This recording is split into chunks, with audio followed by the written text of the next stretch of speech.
Let's talk about the best coach abilities in college football 25. So the way you build your coach and even your offense and defensive coordinators play a significant impact on one, gameplay, recruiting, literally everything that has to do with your dynasty. So it's very important that you build your coach and you hire the right coordinators. If y'all enjoy the content, make sure to like, comment, subscribe. Go check out my Twitch live streaming over there. So when you go to start building your coach, it is important to have at least some type of game plan, man. You could go in completely blind, but you might end up just messing up your coach build. You want to have some type of game plan, whether you want to go heavy recruiter, heavy tactician. We're going to talk through all of these, and I'm going to give y'all my opinion of what's best. I had a similar video to this earlier in the year, but a lot of things change, man. As the game goes on, we get more information, and we see how different things plays out. So my opinion has changed on a lot of this stuff. All right, so when it comes to starting a new coach, you get three options, man. You get the recruiter, the tactician, and then the motivator. Which one's the best? In my opinion, I'm going to say the recruiter, and I'm going to say the recruiter by a lot, man. Have you ever tried to recruit without anything in recruiter? It is super difficult, especially if you have no offense or defensive coordinators with any recruiter. It is super tough, man, especially if you're a small program. Having this recruiter is a game changer. If you're able to get the elite recruiter, in my opinion, I think that's the best in the game. Out of every elite, out of every category, I think this elite recruiter, because you have to get the regular recruiter first to pair with it, and then you pair the elite recruiter, you're damn near getting every single prospect you want, man, whether you're at a 5-star school, 1-star school. But the thing about the elite recruiter, it's tough, man. You got to sign 2 top 5 recruiting classes. That's no walk in the park. It's going to take you a couple years, especially if you're a small program. But if you are able to unlock this, it is absolutely game changing. You're going to dominate recruiting whatever program you have. And like in this recruiter, every single one of these tiers is important. You get to some of these other things, like you go into Motivator, some of these tiers do not matter. Like in my opinion, at least the tier 4, D linemen start the fourth quarter hot. Like that's, for me, that's useless. I don't care nothing about that. But you get into the tier 4 recruiter, increase starting interest from whatever position you choose. That is game changing. You get a lot more players just interested in your program to start the year. You want to unlock this in the off season before you advance to the new recruiting cycle, and this is going to be game changing. You're going to have just a lot more players. So if you need a position, hey, I missed out on O-line, I need a lot of O-linemen. Well, let me max out O-line and recruiter to tier 4, so I'll just have more O-linemen interested, and it'll be like more 5-stars, more 4-stars, more 3. It'll be more everything at that position, just interested. So I literally love this recruiter, man. I'll suggest going into this every single time, especially if you're a small program. And then if you ever get to the point where you can put 80 hours into a prospect, man, 80, even 75, you're rarely going to lose that recruitment. You're rarely going to lose that recruitment, man. 80 hours. I don't think I ever lost a recruitment where I put 80 hours into that player. You got to get your recruiter for your head coach and then also your offensive and defensive coordinator to get that 80 hours. Next, let's talk about tactician. And tactician is very good. Very good. I don't like it, though. And the reason I don't like it, I feel like it's cheesy compared to recruiter. Recruiter is like, someone made the comment that how you say tactician is cheesy, but recruiter, you could get listen, you actually have to do work to get the recruits. You still have to put the hours in, you got to hard sell, you got to know when to transition to this, schedule a visit. It's actually some skill to some type of skill. It might not be much, but it's some type of skill to that recruiter. For tactician, all you're doing is just, let me just put the five coins here and I get a boost to my throw on the run. Let me just put 5 hours here. Like, you don't have to do anything. It's just like plug and play. To me, it's too easy, a little bit cheesy. Like, you don't have to do anything to unlock it. And it's good. Like, if you are a win-now program, I recommend going to tactician. But for my temple rebuild, I do not touch tactician just because I feel like it's a little bit too cheesy, a little bit too easy. I'd rather go into architect, whatever, recruiter, something else. But if you are in a win now, this is very good. It is elite, actually. It's a very good skill tree for the coaches. I just don't use it. I don't like it. It just seems a little bit too cheesy, makes it a little bit too easy. And like, it'll literally boost some of your players' overalls by like 5. Like, your players overall will jump up, especially if you get it for the offense and defensive coordinator. It will boost your players crazy, which is a good thing, especially if you, like I said, it's best for win-now programs. When I do go into tactician for some of these coach builds, especially in my live stream series, we went into tactician for that. I waited until we was at the win-now point, man. Not year 1, not year 3, probably year 5 is when I went into tactician, because that's when we was actually had a roster where we was actually trying to compete for the national championship. It don't matter if you go into tactician, you year 1 and you're a 70 overall roster. It's not really going It's going to boost you to what, 73, 74? It's not all that useful. Now, when it comes to Scheme Guru, a little bit too specific for me. I don't like it. A little bit too specific. I would never go into it for my head coach. If I get an offense or defensive coordinator with this Scheme Guru, all for it, cool. But just a little bit too specific. I usually don't go into it. On my live streaming series, I probably will make a head coach that does go into this, just because I'll be doing like player themed coaches, whatever. So I probably will touch this Scheme Guru at some point. But me personally, I do not like the Scheme Guru. And next, let's get into the Motivator. And I think the Motivator is a must-have on every single coach build. I'll be honest, must-have. The Tier 3 ability is what's most important. The Tier 1 ability, where you get that bonus XP for quarterbacks when they're drafted in the top 3 rounds, I do not like that. I never see the real bonus XP, and it's not super clear. I'm assuming that XP is coming during off-season training. I'm assuming it's not clear, or it could come during the season. Like the next season, they might just get bonus XP each game. But regardless, I had 2 players get drafted in the first round at running back in my Temple series this past offseason. 2 running backs get drafted in the top 3 rounds. So my other running backs should have got big boosts. They did not. They got no boost, actually. I don't really care about the Tier 1. You have to get the Tier 1 to get that Tier 3. And the Tier 3 is what we all really care about, that off-season training boost. I'm of the mindset you should have your head coach with the Tier 3 maxed out for whatever position group, or I suggest every position group. And you should get an offense and defensive coordinator that also has Tier 3 for every single position group. And like you see here, you got an offensive coordinator with this. He got the Master Motivator. That's cool. That's cool. I would much rather him have the Tier 3 maxed out for the regular Motivator. But now let's get into the Master Motivator. It is useful. It is very useful. Increased XP gains for all running backs. That's useful. Very useful. And like I said, I think that increase is going to be for end games. I don't think that has anything to do with the offseason. I think that's going to be end games when you're playing games. But other than that, the other abilities is kind of trash.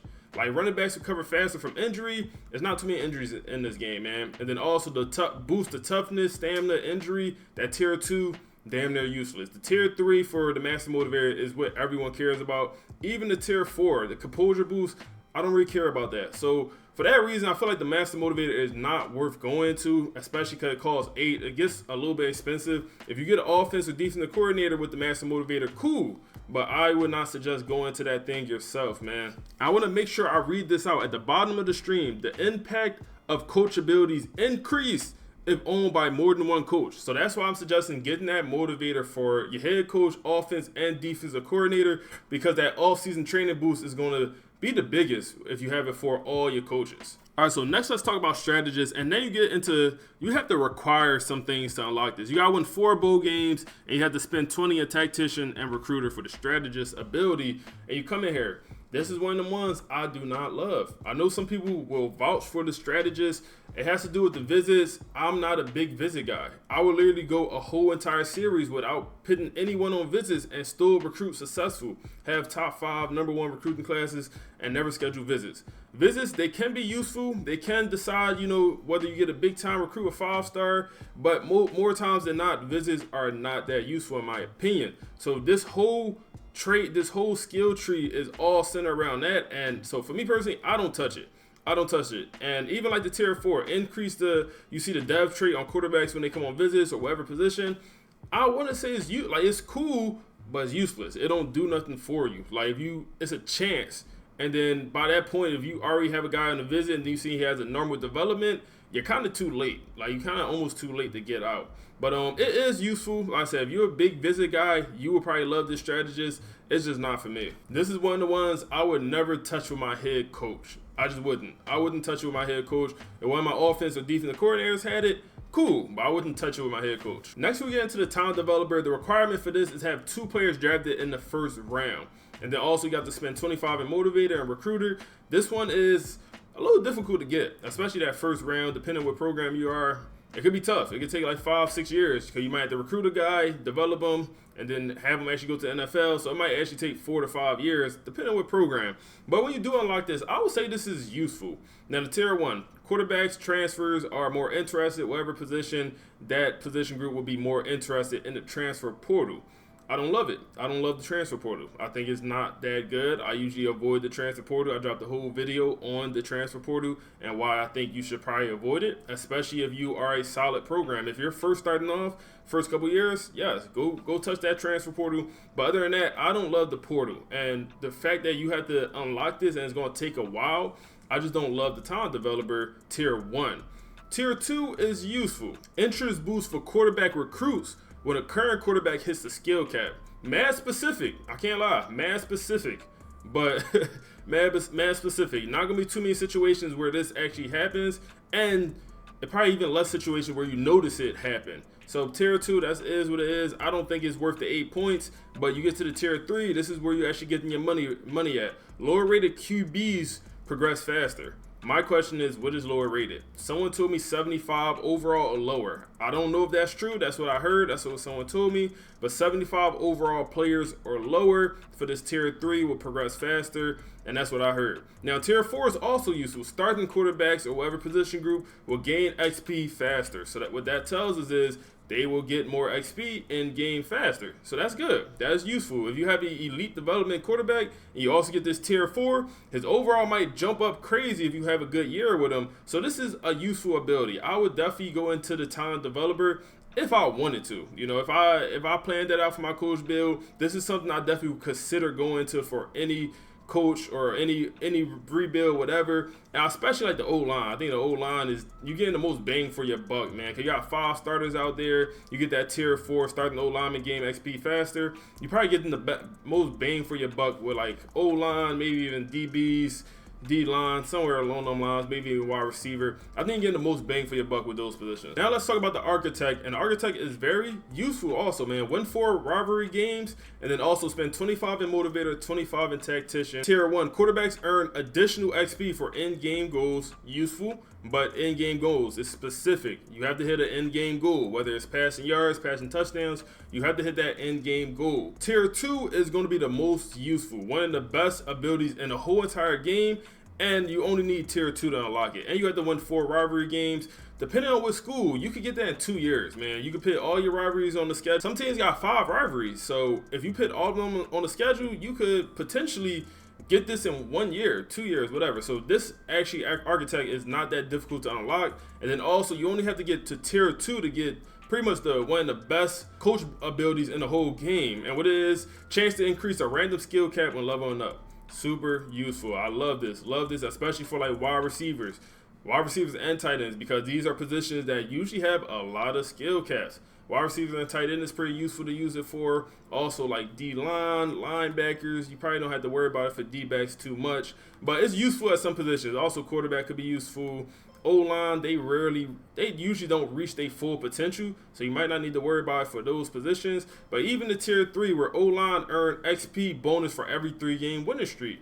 Very useful. If you're winning games, another very good ability. Tier 4, chance to increase best skill cap win a conference or national championship, man, when you win a national title.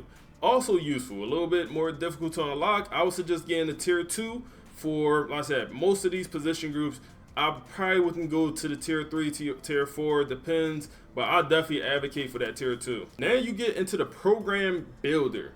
Win 5 playoff games, spend 75 in any skill tree. Simple. 5 playoff games. It's going to take you a while, depending on what program you are. But the strong roots and then also the relationship builder, my opinion, best 2 things in this whole program builder. I will max this out. I maxed this out in my Temple series because it's literally the only way to upgrade your pipelines. Literally the only way. So I definitely went for this. I waited, saved all my coins, waited until I unlocked this, and we went into the program builder just for these strong roots and then the relationship builder. Some of this other stuff could be useful, like fast progression, smart goals. My whole thing is by the time you win 5 playoff games, it's like, do I really need additional XP for completing all my goals? It's like, I'm already there.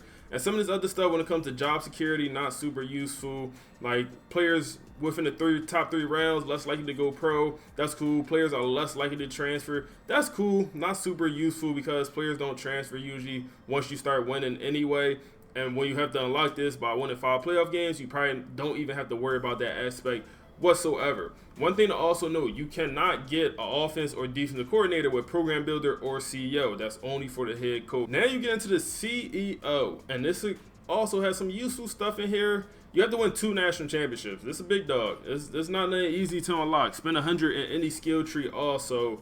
And it's, like I said, it's some useful stuff. Home field advantage effect like this one, I don't think super useful. But you come down here to the dream school, I like it. Like, it just gives you a boost. You could already get instant commits, but it gives you a boost. When that player is number 1 on your board, you offer him a scholarship, you have a bigger chance for him just to commit. Those instant commits are game changing, especially you get a 4-star, 5-star instant commit. That's a big deal. Very useful. And then this one right here, you get a discount on coach abilities when another coach has the same abilities. This will allow you essentially have a better coach, or have a coach with just more abilities in every category, because stuff is going to be cheaper. So this one right here could be useful, but by the time you unlock this, win 2 national championships, it's like I already probably unlocked everything else. So it's a little weird. Like, and you also have to spend 100 in any skill tree before you can even unlock this, and then you have to save all the hours or all the coins. It's a little bit weird. Could be useful.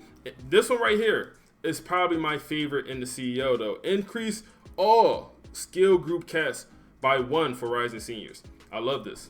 I love this, man. This is probably one of the better abilities in the whole entire CEO, probably in the whole game for the coaches. This one is one I definitely would go after, because especially like wide receivers, I said some of the positions I mentioned earlier, they get their skill cap super early, but their senior year. And I think about like Grant Corner, who was a wide receiver in my Temple series. He maxed out at 85 overall, and he should have been a 1st-round draft pick from the stats he picked up.